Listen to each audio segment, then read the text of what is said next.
सर्वांना नमस्कार। या व्हिडिओमध्ये माझी शाळा माझा स्वाभिमान या उपक्रमाअंतर्गत महाराष्ट्रातील संपूर्ण शासकीय आदिवासी आश्रमशाळांतील अधीक्षकांकरिता आयोजित करण्यात आलेल्या हम भी अगर बच्चे होते स्पर्धेच्या फेरी 2 बद्दल आपण जाणून घेणार आहोत। फेरी 2 चा विषय आहे प्रत्येक मूल महत्त्वाचा। तत्पूर्वी फेरी 1 मध्ये विजेता झालेल्या सर्व अधीक्षकांचे हार्दिक अभिनंदन। आता आपण जाणून घेऊया फेरी 2 चे उद्दिष्ट। हम भी अगर बच्चे होते फेरी 2 चे उद्दिष्ट पुढील प्रमाणे: 1. अधीक्षक आणि विद्यार्थ्यांमधील नातेसंबंध अधिक दृढ करणे. 2. विद्यार्थ्यांना बोलण्याची संधी देणे आणि त्यांचा सहभाग वाढवणे. 3. निवासी आश्रमशाळांच्या वातावरणात सकारात्मक बदल घडवून आणणे. 4.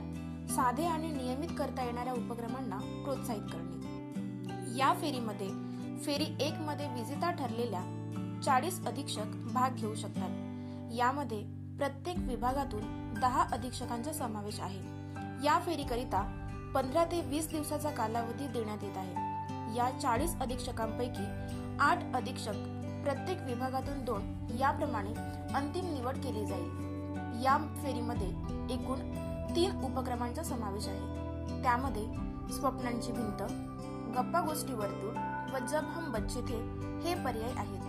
3 पैकी एक उपक्रम अधीक्षकांनी वसतिगृहात राबवावा। स्वप्नांची भिंत यामध्ये विद्यार्थ्यांना त्यांच्या स्वप्नांची मांडणी चित्राद्वारे किंवा लेखनाद्वारे करून वसतिगृहाच्या भिंतीवर किंवा फलकावर लावून त्यांना व्यक्त होण्याची संधी द्यावी। गप्पा गोष्टी वर्तुळ यामध्ये विद्यार्थी व अधीक्षक एकत्र बसून अनौपचारिक चर्चा करतात, ज्यामध्ये विद्यार्थी मोकळेपणाने बोलतात, कथा, भावना, अनुभव इत्यादी सांगतात।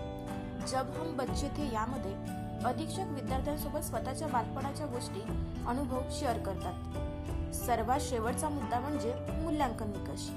यामध्ये सातत्य व प्रयत्न, अधीक्षक आणि विद्यार्थी यांचे नातेसंबंध, विद्यार्थ्यांचा सहभाग, वातावरणातील बदल, प्रामाणिकता यांचा समावेश होतो।